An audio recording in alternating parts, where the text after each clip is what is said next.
persen isinya air? 70%. Jadi jangan sampai kita kekurangan air. Kalau kita kekurangan air, kita bisa jadi dehidrasi. Nah, makanya kita harus banyak minum air, karena air itu ya ini fungsinya melarutkan zat-zat yang kita makan, kemudian mengatur suhu tubuh. Kalau pas panas gini, kita harus banyak minum air. Karena apa? Karena kan kita berkeringat, ya kehilangan air, jadi harus diganti dengan minum air. Dan untuk media reaksi kimia, reaksi metabolisme, kamu makan, nah itu harus sambil minum air, biar enak, biar tercerna. Itu adalah jenis-jenis zat makanan yang ada pada makanan beserta fungsinya yang harus kalian pahami. Agar nanti kedepannya kalian bisa memilih. Oh, ternyata kalau nasi goreng tok, nggak ada sayurnya, nggak ada telurnya, misal berarti cuma ada karbo sama lemak. Berarti kan nggak ada vitaminnya. Nanti kalau buat nasi goreng lagi, berarti ditambah sayur sama telur. Ya, berikutnya.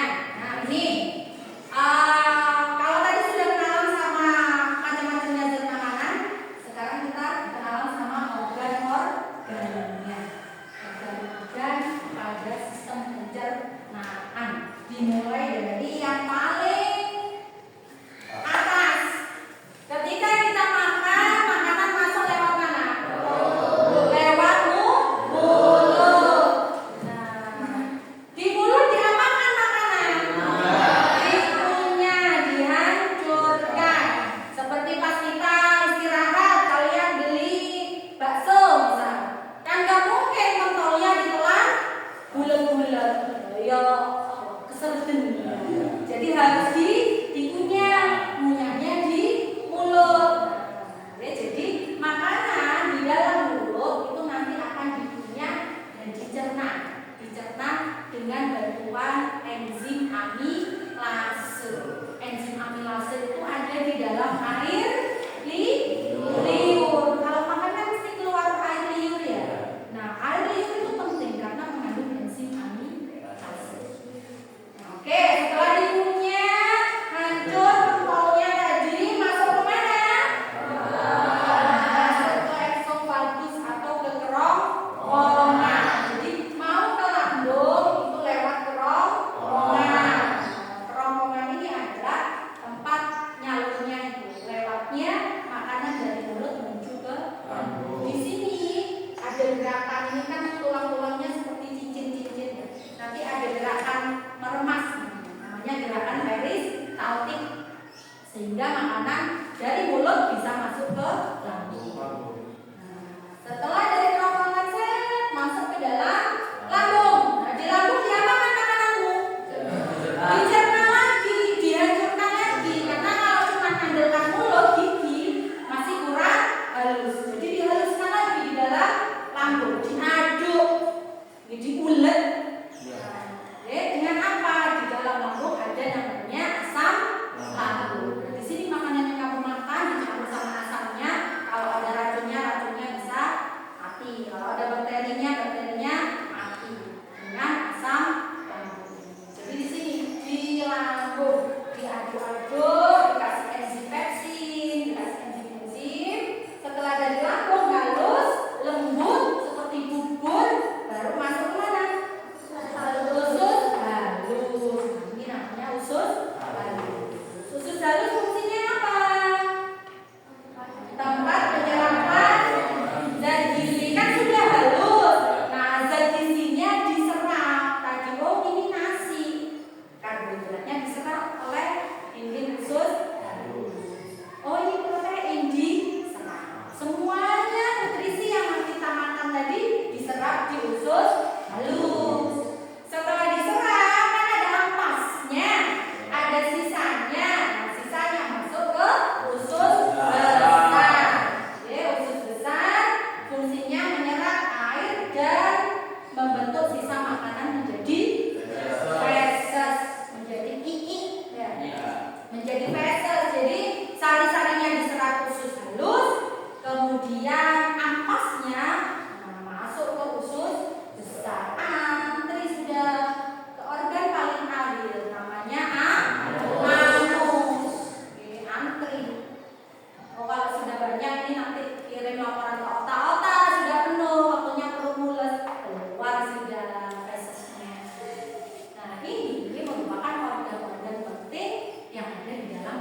lambung. Ini ada dua sistem pencernaan namanya, dua mekanisme. Ada pencernaan mekanis, ada pencernaan kimiawi.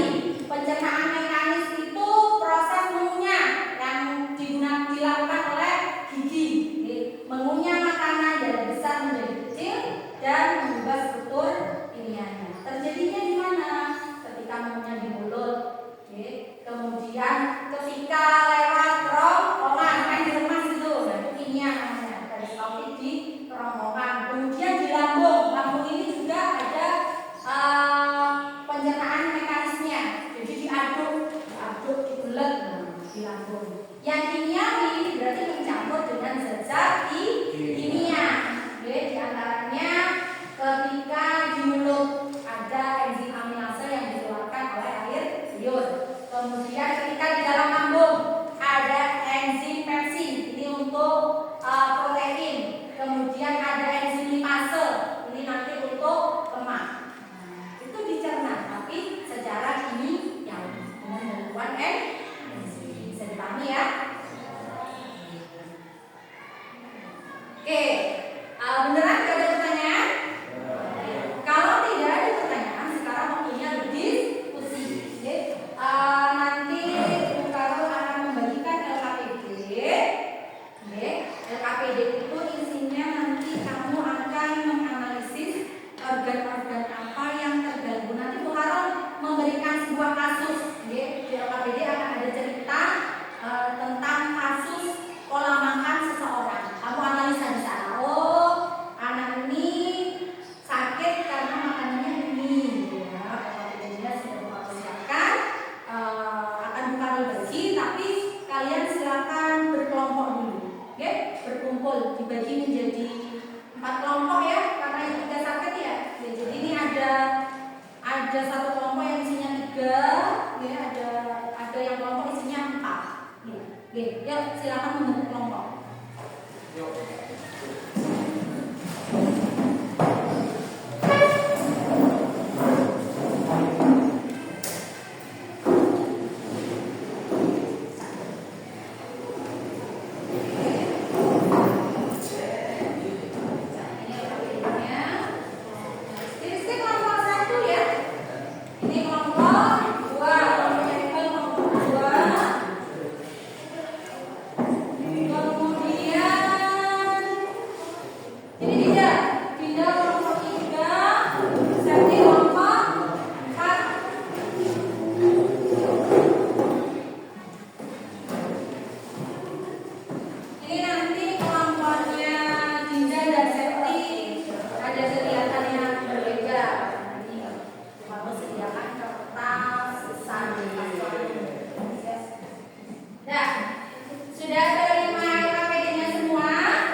bayangkan berapa kali yang tadi serat. Teorinya gimana? Wih, 3 hari. Seharusnya yang sehat bagaimana? Ya setiap hari.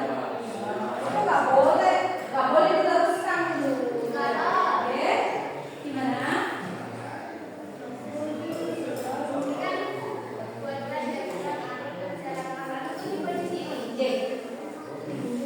Kamu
jalan makan juga suka bikin gerakan khusus beres lebih lambat jadi feses utama tahan lama.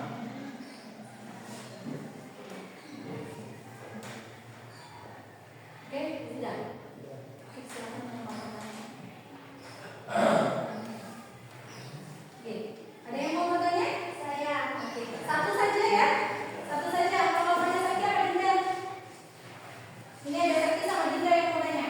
Kalau punya siapa? Kelompoknya Dinda. Itu Dinda, ayo.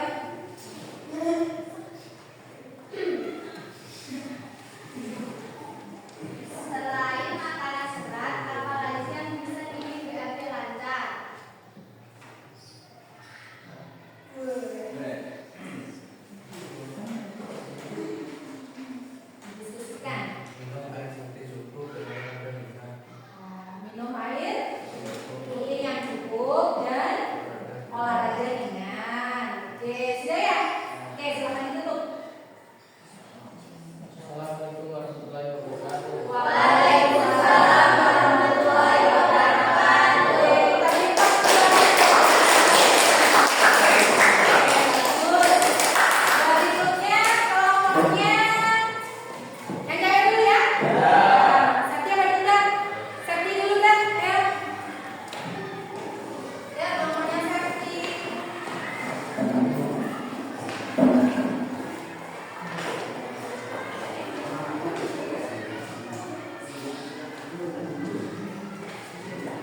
Zaira, jawab ya. Keras Zaira. Serat beraktivitas feses jadi lebih lembek dan gampang didorong keluar selama berdesak. Bagaimana bisa diterima? Oke, bagus. Oke, silakan ditutup. Assalamualaikum warahmatullahi wabarakatuh. Waalaikumsalam warahmatullahi wabarakatuh. Ya, kita bikin kelas. Berikutnya gantian yang cowok ya. Kemudian Denny, siap, silakan maju. Ya.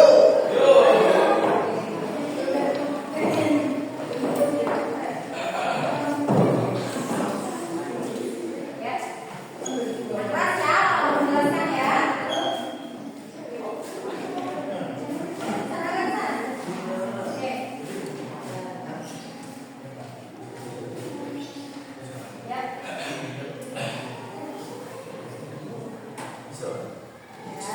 Assalamualaikum warahmatullahi wabarakatuh. Waalaikumsalam warahmatullahi wabarakatuh.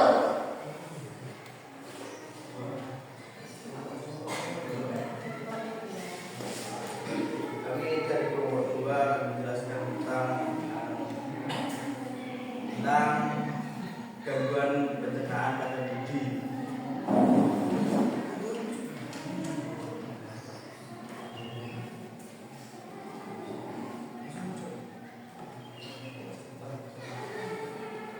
Berdasarkan kasus Budi, identifikasi minimal tiga organ pencernaan yang mungkin berperan atau terganggu. Berikut pula penjelasan fungsi dari setiap organ tersebut. Organ 1, lambung. Fungsinya mengaduk makanan dan memecah protein dengan asam lambung serta enzim kalau pola makan tidak seimbang atau banyak mie instan, sedikit serat. Organ 2, usus halus. Fungsinya tempat pencernaan lanjutan dan penyerapan nutrisi kalau gizi kurang seimbang. Penyerapan jadi tidak optimal, pergerakan makanan bisa melambat. Organ 3, usus besar. Fungsinya menyerap air dari sisa makanan dan membentuk feses kalau kurang serat dan kurang minum. Feses jadi keras sehingga bisa BAB.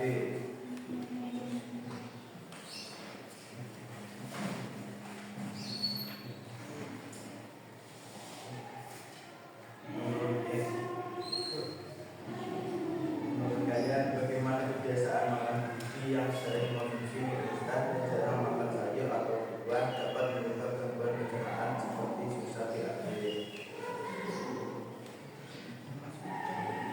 Jawabannya adalah kurang serat atau jarang makan sayur atau buah.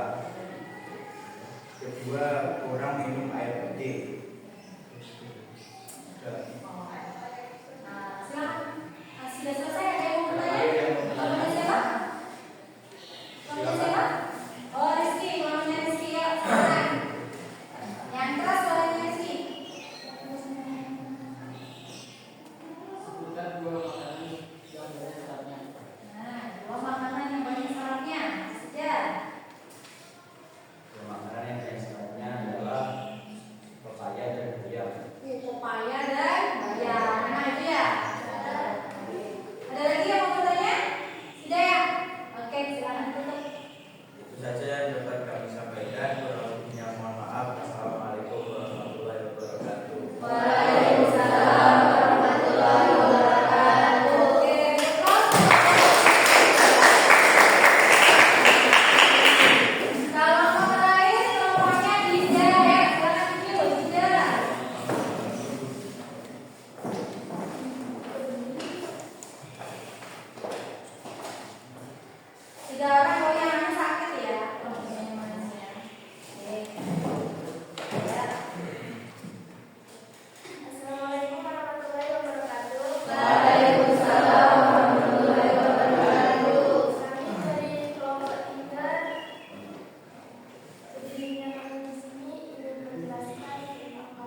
semuanya.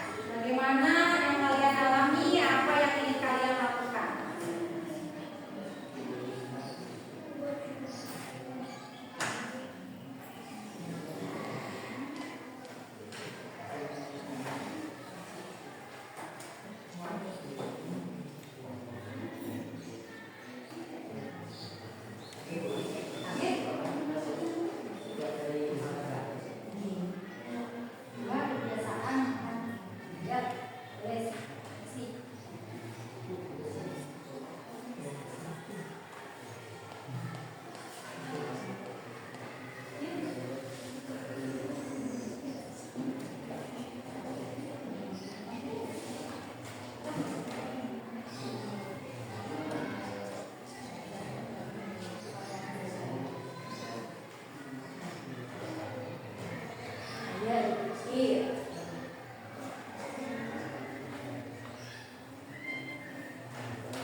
Oke, sudah?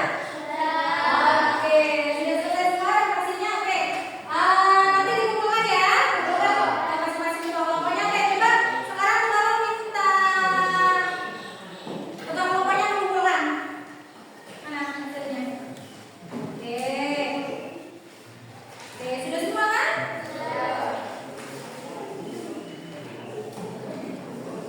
Sudah, seperti mana?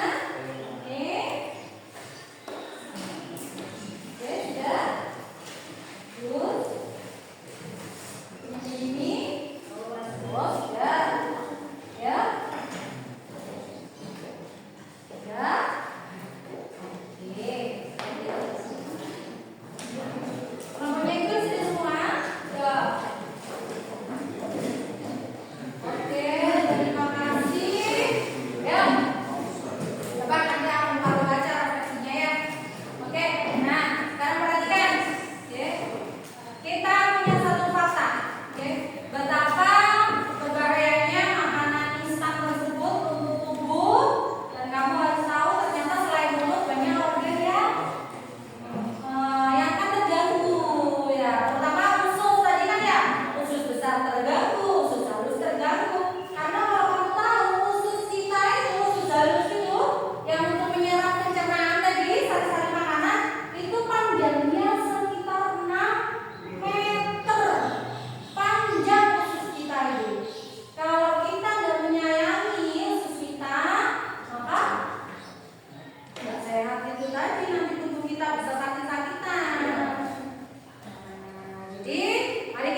suka sebelah. Nah, kebanyakan ketinggian levelnya, pakai level 4 bisa. Nah, ini kebalikannya sendiri. Apa? Diare, geometri atau diare.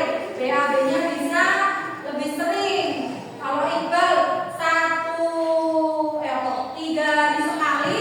Kalau diare 1 hari bisa 3 kali, 5 kali malah katanya safety. Oke. Kemudian jadi kita akan belajar itu. Nah, untuk itu di rumah silakan dibaca-baca dulu bukunya, oke? Oke. Masih ada yang bingung? Pertanyaan? Oke.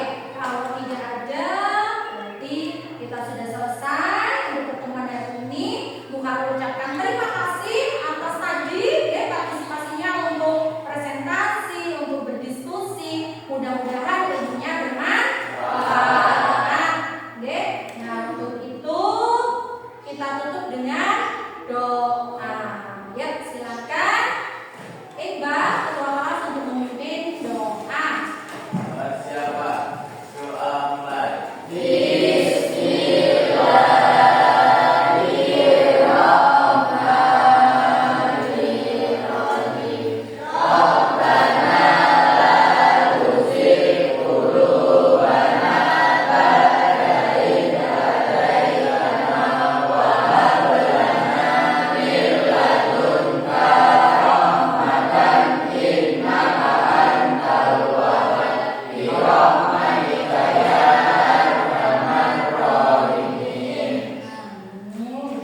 Oke, terima kasih.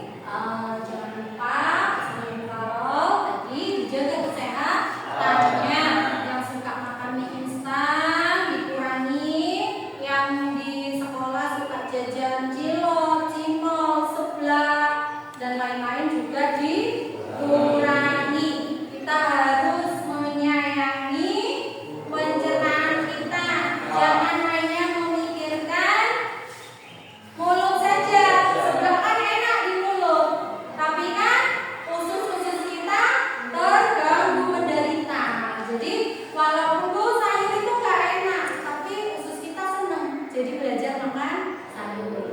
Bu, saya gak suka minum air putih, sukanya minum yang rasa-rasa, yang manis-manis. Jangan dikurangi, karena tadi manis itu katanya Dinda bisa menyebabkan kenyang palsu. Oke, minum es, enak, kenyang. Tapi 10 menit lagi lapar lagi karena itu kata minum. Jadi seperti kampanyenya Bu Karul setiap ketemu bawa tumbler, bawa air putih, makannya bawa bekal. Oke, jangan jajan sembarangan demi kesehatan sistem pencernaan kita. Oke ya? Oke, Bu Karul akhiri. Semoga ilmunya bermanfaat. Assalamualaikum warahmatullahi wabarakatuh. Waalaikumsalam warahmatullahi wabarakatuh. Terima kasih.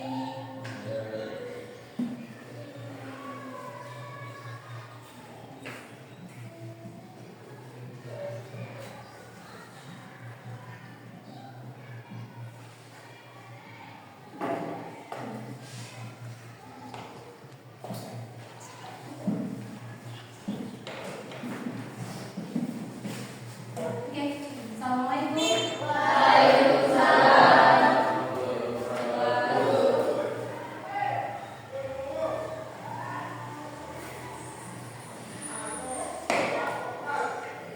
Koneksi Bluetooth dihentikan.